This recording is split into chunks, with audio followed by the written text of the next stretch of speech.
Dear Lady Love TV. Poor Wife of a Womanizer. Tunghayan na po natin ang ika-27 bahagi.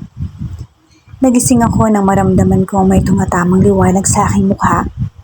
Nang umulat ko ang aking mata, napagtanto ko na tanghali na pala. Hala, magluluto pa ako ng breakfast.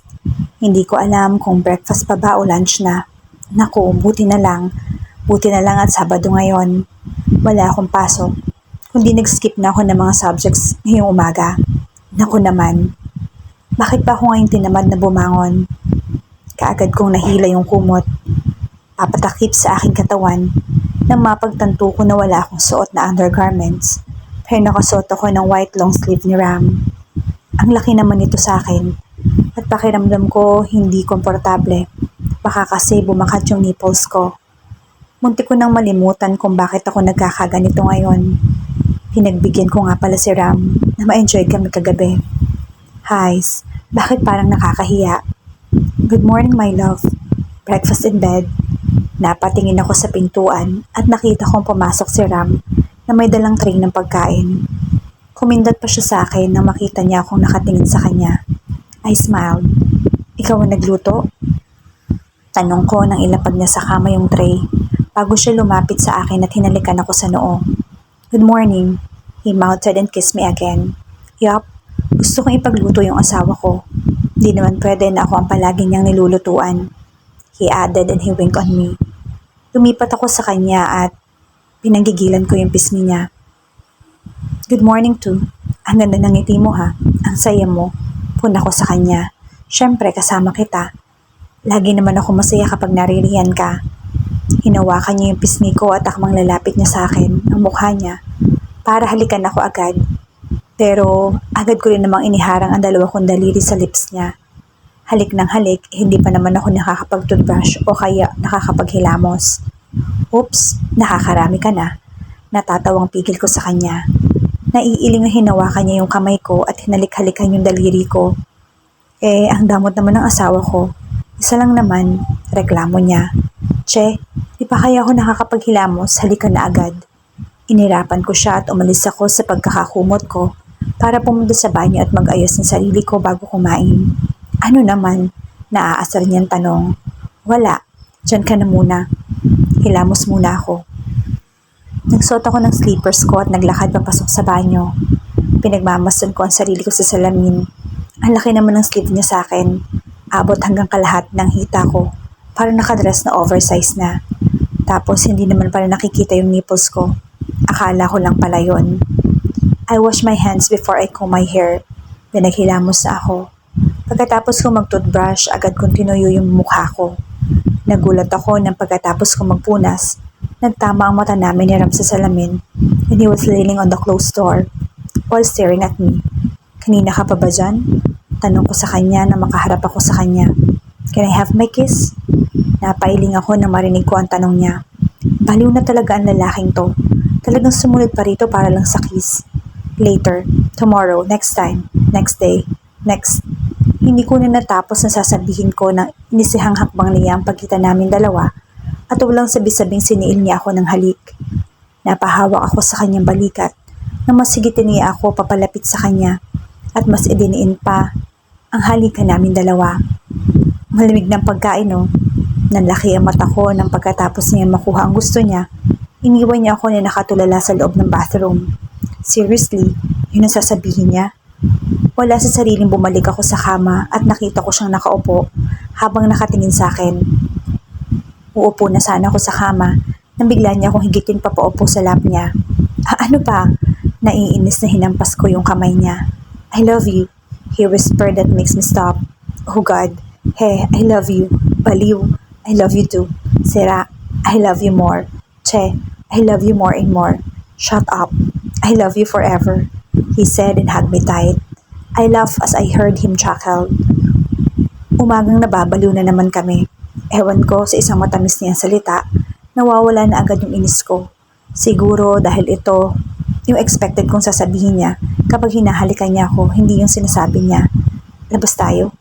Napatingin ako sa kanya nang mag-aya siya. Ano namang meron na gusto niyang lumabas? How about dinner time? He asked again. Sure ka? Kasi parang kakaiba siya ngayon. Wala namang occasion para lumabas kami. Why not? Come on, let's have a date all day. What do you think? Minsan lang siya mag-aya, tatanggihan ko pa ba? Gusto ko rin naman siya makasama to the point na wala na kaming oras sa isa't isa. Tuwing araw dahil busy siya sa work, ako naman sa studies ko. Sure. Hinalikan ko siya sa pisngi at isiniksik sa dibdib niya yung mukha. Mas niyakap niya pa ako at nakaramdam kong hinahalikan niya ako sa gilid ng noo. Thank you, he whispered. Para naman saan? Ram? Yes? I love you. I heard him curse. Ang cute naman. Kiligin ng asawa ko. Ang dami naming pinuntahan na kung saan-saan. Halos malibot na namin yung buong mall. Nag-shopping kami para sa bahay namin. Bumili ng mga bagong gamit. Halos karamihan ay sa akin. Ayaw ko na. Gusto niyang kukunin na. Nag-grocery kami. Dahil kaunti na lang yung stocks namin sa bahay. Pumunta kami sa arcade. Ang daming batang naglalaro. Kasama ang mga magulang nila. May ilan-ilan na ring mga couples na nagde-date. Ito namang si Ram. Nagpapalit ng tokens. Halos lahat ata ng laro gusto masubukan dahil 2K yung pinapalit niya. Hindi ba naman marunong magtipid? Ang dami namang nagastos kanina sa pamimili. Hay naku, yung sa bagay, pera naman niya yun. Naghirapan niya. At ganun siguro kapag may sarili kang pera. Lahat ng gusto mong bilhin, mabibili. Kahit na hindi kailangan. Nakasanayan niya na lang siguro ang ganitong buhay. Mayaman nga naman. So, let's go back to our topic. Nandito pa rin kami sa arcade. Halos lahat ng games sinalihan niya. Pero kahit isa walang nakukuhang prize. Kaya tawa lang ako ng tawa. Nakakatawa kasi yung reaksyon niya kapag nauunahan, makakuha ng prize. Imagine, bata lang ang kalaro pero palaging natatalo. Natigilan ako sa kakatawa na makita ko siyang pabalik na sa kinaroroonan ko na may dalang isang maliit na teddy bear. Bakit parang ang hot pagmasdan na may dalang ganyan? Ang cute.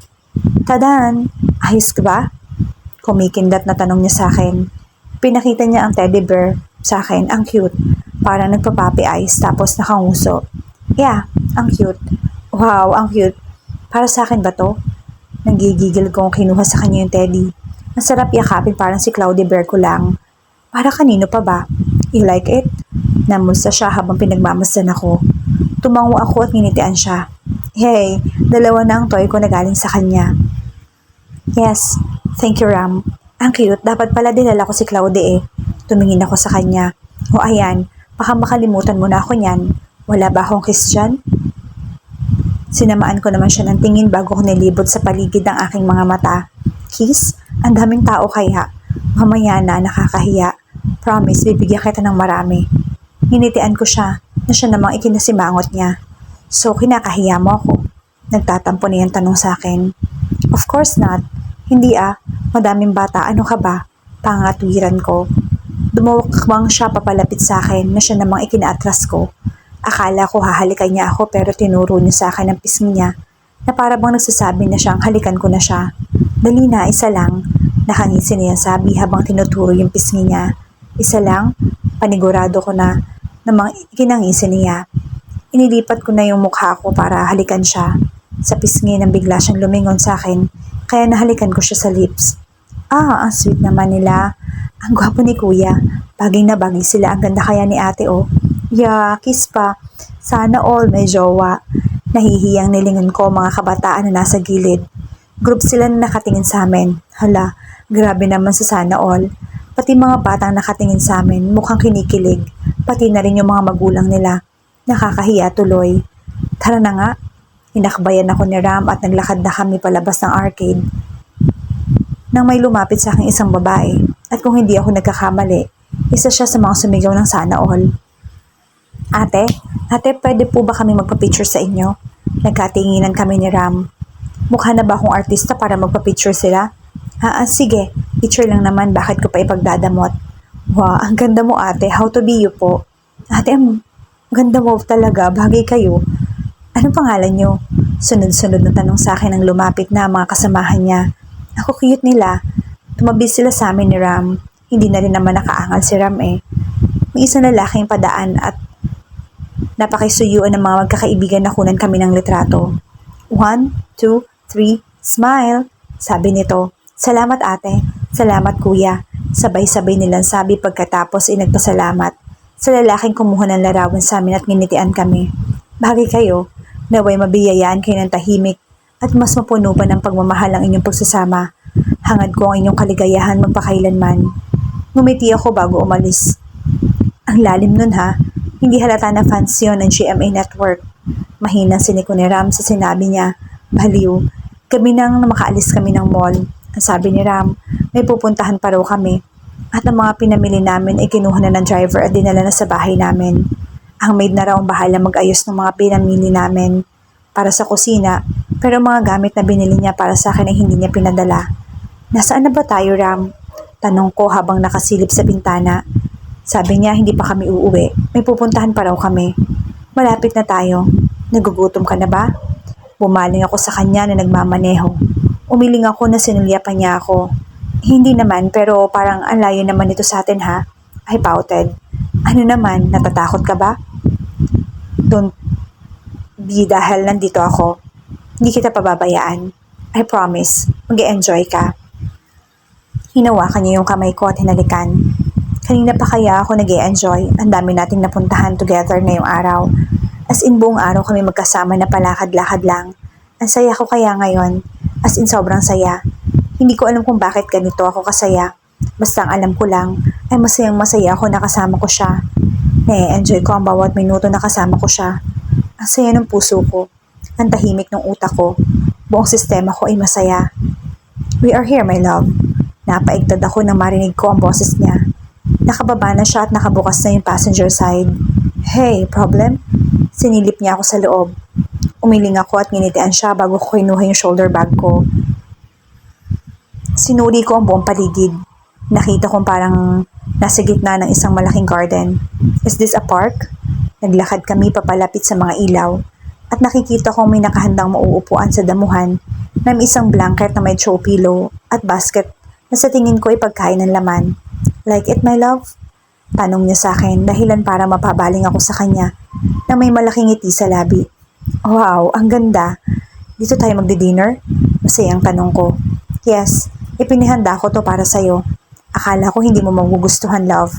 Thank you. Bakit siya pa ang nagpapasalamat sa akin? Bakit ka nag-thank you? Di ba dapat ako? Kasi nag-effort ka para sa dinner natin, Ram. I am very happy and it's because of you. Thank you. Hinaplos ko ang pisngi niya na kaagad rin niyang hinawakan ang kamay ko na nakahawak sa pisngi niya. My pleasure, my love. All I want is to make you happy with me. Gagawin ko ang lahat para sa ikasasaya mo. Ganun kita kamahal. Mahal na mahal kita. And I love you too, hubby. Kaagad kong sagot sa kanya. Umiti siya sa akin bago niya ako hinalikan sa labi at niyakap. Tara, ituloy na natin ang date natin.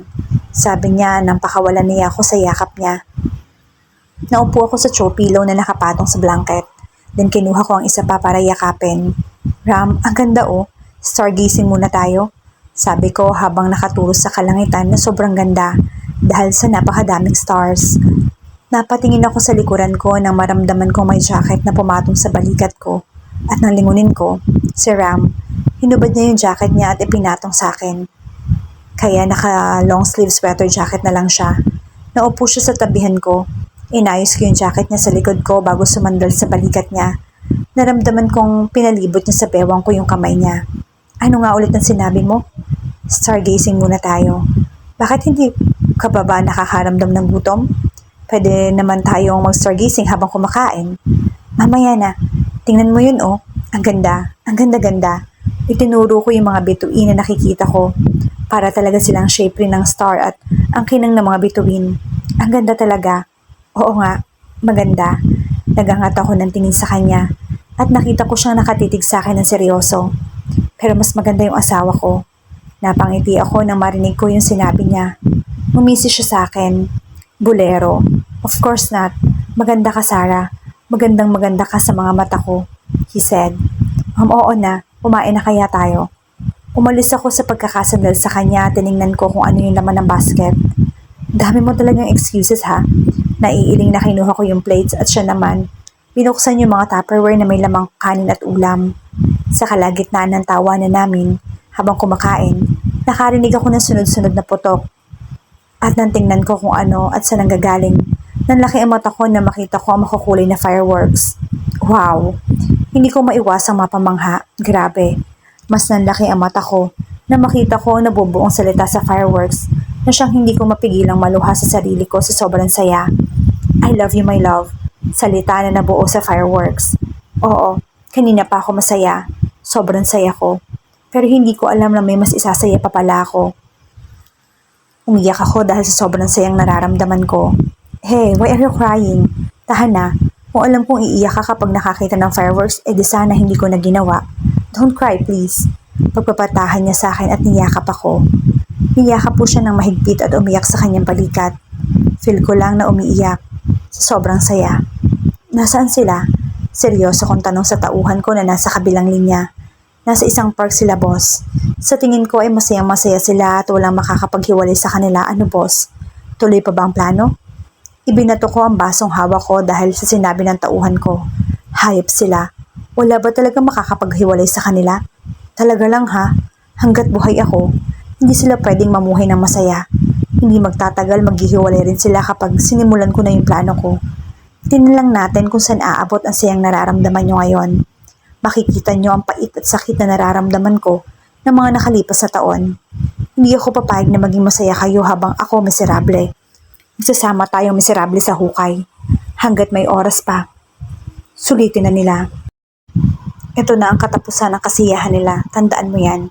Matalim na sambit ko sa tauhan ko na inutusan kong manmanan ang bawat galaw ni Ram at ang asawa niya. Hindi kayo magiging masaya hanggat may isang Vina. I smirk. Ano nga ba ang magiging paraan ng babaeng ito upang tuluyan sirain ang pagmamahalan at samahan ni Ram at Sarah? Ano ang panganib na dala niya para sa mag-asawa? Yan ang ating aalamin sa pagpapatuloy ng ating kwento bukas sa ganito ring oras. Shout out sa lahat nating masugid na taga-subaybay. Maraming salamat po sa patuloy ninyong pagsama sa amin sa kwentong ito. Hanggang sa muli, mag-ingat po tayong lahat.